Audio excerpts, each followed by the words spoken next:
I thought it was crazy. He tended to be a little more rational about it.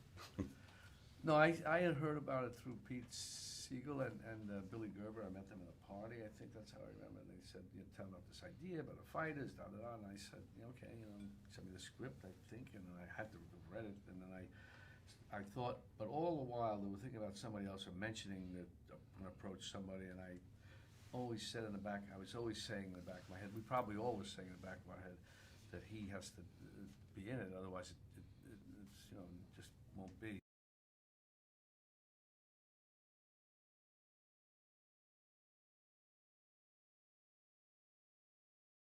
I'm still asking that question.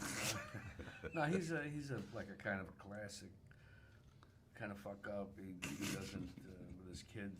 You know, he's well, he had a one night thing with his girlfriend, which messed everything up, and had a child who, and that's unresolved, and so he's in the story.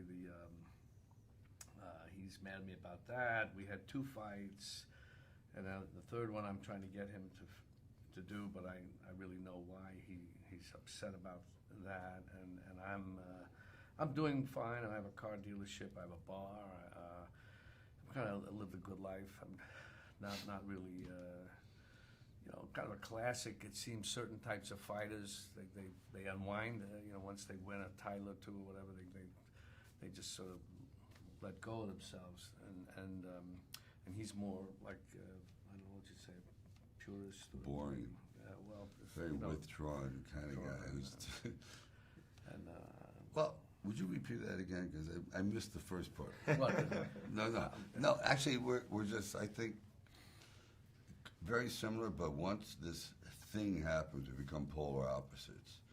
He becomes, you know, he drinks. He's a little more wound up and more angry. I tend to be withdrawn. I go into a furnace or, you know, work in a steel mill, kind of a metaphor for like hell or purgatory, that kind of a thing. And so we're both broken people over this stupid event. And Kim Basinger is the lynch because she was my girlfriend. Then she thought I was having an affair. I wasn't. And in a moment of emotional outrage, she has an affair with him, and it's a classic mistake, but it destroys all our lives. And so the movie is putting them all back together. How do you put the pieces back together? We're not the same people, but we still have this desire to have some good life because none of us have a good life. None of us.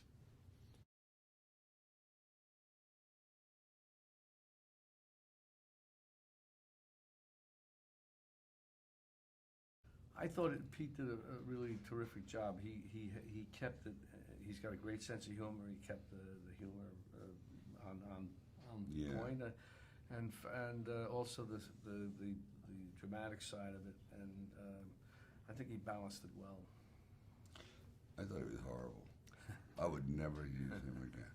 My God, how did he get this job? And he does a good Stallone imitation. Oh yeah. Oh please. You know. He's excellent. You know, I have to admit, I made his life miserable for a long time because I kept, you know, vacillating. Yes, in, out. You know, it was one of those kind of things. But he got it. He really lived his story. It was in his brain. Everyone involved, Michael Ewing and Billy Gerber, who really, you know, was there every second of the time. So I have to admit, this team was focused more than anyone I had worked with before. They knew what they wanted. And it was under cold conditions and, you know, the boxing. I know it's nerve-wracking because I'm used to the ring, but they weren't. And they had to, like, make a boxing movie with Raging Bull and Rocky. Hello, that's kind of intimidating. And they pulled it off.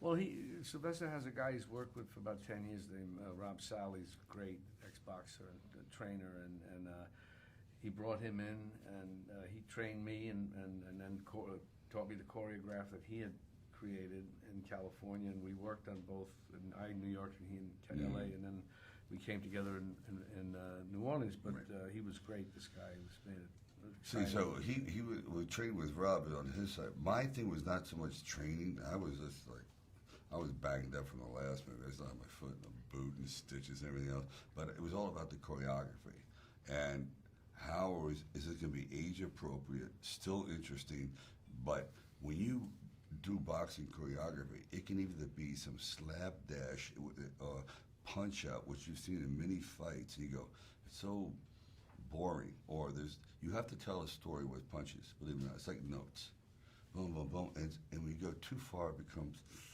oh, that's a bit too real, or a little insidious, or that's cruel, and you dislike the guy. I mean, there's a lot to it. Believe it or not, I learned the hard way. There is. So, but the hard part is he's on the East Coast, I'm on the West Coast, and it's like we're training for Swan Lake, but we've never danced together. And like, oh, the curtain comes up and goes, God, I didn't know you really are a terrible dancer, or you're a great dancer. You don't know what you're going to get. And then, but he came to New Orleans, we moved around for a day or so, and voila. So he came to New Orleans, I met him, and he came and he started doing all this. I said, holy shit, what did I get myself into? I'm dancing, like moving. I went, uh-oh.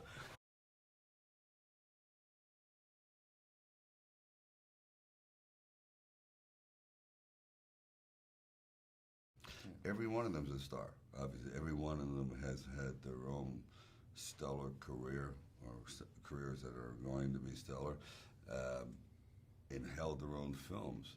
So when you put that kind of cast together, it's half the work is done, because you know they're going to deliver something unique, and that's, I mean, I bet if you put the cast equivalence of how long we've been in the career, it's probably about 8,000 years. I mean, there's a lot of, we've been here around, everyone's been in the career a long time, except for Kim, of course, is, you know. But, I mean, there's a lot of experience here, and I was really swept up by it.